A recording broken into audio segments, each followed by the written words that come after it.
এ বান্দা কেমনে তুই পারো আমি আল্লাহকে বাদ দিয়া পীরের দরবারে দৌড়াও, খাজার দরবারে দৌড়াও, সিলেট মাজারে দৌড়াও, ইয়ারউদ্দিন খলিফার দরবারে দৌড়াও।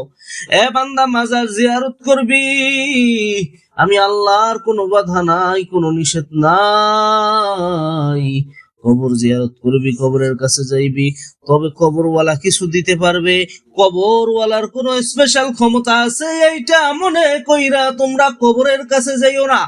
যদি এইটা মনে কইরা কবরের কাছে যাইয়া হাত জাগাও, বান্দা তুই আমল না করতে পারো, রোজা না রাখতে পারো, হজ না করতে পারো, নামাজ না পড়তে পারো, কিন্তু বান্দা তোর ভিতরে যে ঈমান আছে, এই ঈমান তোকে একদিন জান্নাতে নিয়ে যাইবে, আশা রাখতে পারো। কিন্তু বান্দা যদি নামাজ পড়াও, রোজা রাইখাও, যদি কবরওয়ালার কাছে যাও, মাজারওয়ালার কাছে যাও, আর যাইয়া যদি মাজারওয়ালার কাছে কিছু চাও, আমি আল্লাহ তাআলা বললাম তুই আমি আল্লাহর উপরে জুলুম করছো, শিরকের মতো জুলুম। এই আমি আল্লাহর সাথে সামান্য শিরিক করার কারণে তোর জন্য চিরদিনের জন্য আমি আল্লাহ তাআলা জান্নাতকে হারাম কইরা জাহান্নাম ওয়াজিব বানায়া দিলাম।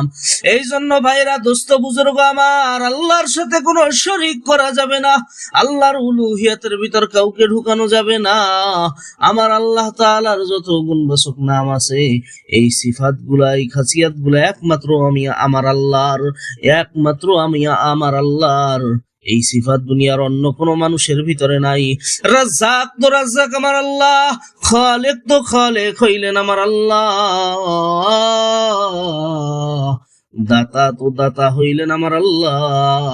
এ দুনিয়ার মানুষ এই সিফাতগুলা অন্য কাউকে দেওয়া যাবে না, এমনকি উলুহিয়াতের মাঝে কোনো শরীক করা যাবে না। এই জন্যই তো কালেমার প্রথম দাবি হইল লা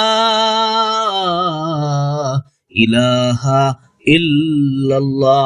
আদম সফিউল্লাহ থেকে ঈসা রূহুল্লাহ নয়, মুহাম্মাদুর রাসূলুল্লাহ পর্যন্ত অসংখ্য অগণিত নবী রাসূল দুনিয়ার জমিনে এসেছে, যাদের সংখ্যা আজ পর্যন্ত দুনিয়াতে কারো জানা নাই।